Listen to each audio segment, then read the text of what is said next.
I've been reflecting on this for some time now, and I believe it's essential to share. What I'm about to reveal may change your perspective entirely. لا لا يلا اقسم بالله العظيم عارفه عايزه اقول لك بس اللي انا هعمله بكره.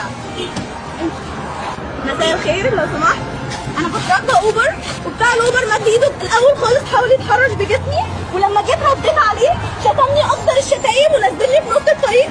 بقول له اطلب لك الحكومه، قال لي تصمت على تصمم الحكومه. طب خلاص الدماغ اللي انت عاملاه ما تطلعش عليا. لا انا مش هتحرك من المكان، انت اللي ما تتحركوش من مكانك الا لما تحاسبيني. مش هتحرك، ده تصمم الفلوس تحت جزمتي. طب ماشي خلاص. لا مش هحاسبك، لما نخش لازم هديك اللي بعده. طب خلاص ماشي يلا اطلبي النقده، انا هطلب لك النقده دلوقتي. لو سمحت انا شايفاك كتير محتاج قلب حدث. تمام انا عندي، طيب لو سمحت بعد اذنك انا عندي كوبري محور جهان السادات، تمام بالظبط عند دخلة العرب.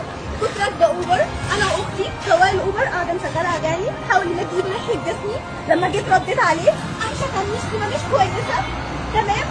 قلت له حضرتك الحكومه، انا سايق العربيه بطريقه مهانه وقله ادب ومد ايد، وقال لي تجيبي لي الحكومه وشتمني انا والحكومه. ماشي وبالتالي مش همشي. بعد اذنك هو تمشي لك على العربيه. بعد اذنك مش قلت لك دلوقتي. والله ما تحصل. انا عايزه اكل كده جوه. انا راجل الحمد لله. يلا طب انا بقول لك مش، طب انا عارفه الحمد لله. لا طيب بس جيبي بس بسرعه، ما حدش يعرف انا فين. طيب بس جيبي بسرعه، انا مش عايزه اخويا يتحبس ولا كده، انا احبسه وانا اقعد احبسه. شهدت إحدى الرحلات عبر تطبيق أوبر في مصر واقعة أثارت جدلا واسعا بعدما وثق مقطع فيديو خلافا حادا بين السائق والشابة بسبب ثمن الرحلة. ووفق ما يظهر في الفيديو رفضت الراكبة أداء قيمة الرحلة بعد الوصول إلى وجهتها قبل أن تتطور الأحداث بشكل مفاجئ. ويظهر التسجيل أن الشابة قامت بتمزيق جزء من ملابسها وخدش جسدها بنفسها، ثم سارعت إلى الاتصال بالشرطة مدعية أن السائق حاول التحرش بها.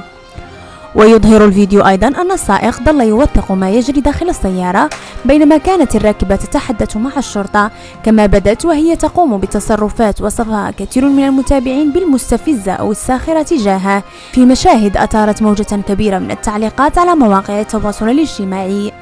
وبحسب ما يوثقه التسجيل ظل السائق متمسكا بموقفه مؤكدا أن كاميرا السيارة سجلت كل ما حدث منذ بداية الخلاف، وهو ما اعتبره دليلا قد يحسم حقيقة الواقعة ويكشف تفاصيلها كاملة. وقد أثارت هذه القضية نقاشا واسعا حول أهمية كاميرات المراقبة داخل سيارة النقل عبر التطبيقات ودورها في حماية السائقين والركاب على حد سواء، خاصة في القضايا التي تتضمن اتهامات خطيرة قد تترتب عليها عواقب قانونية كبيرة.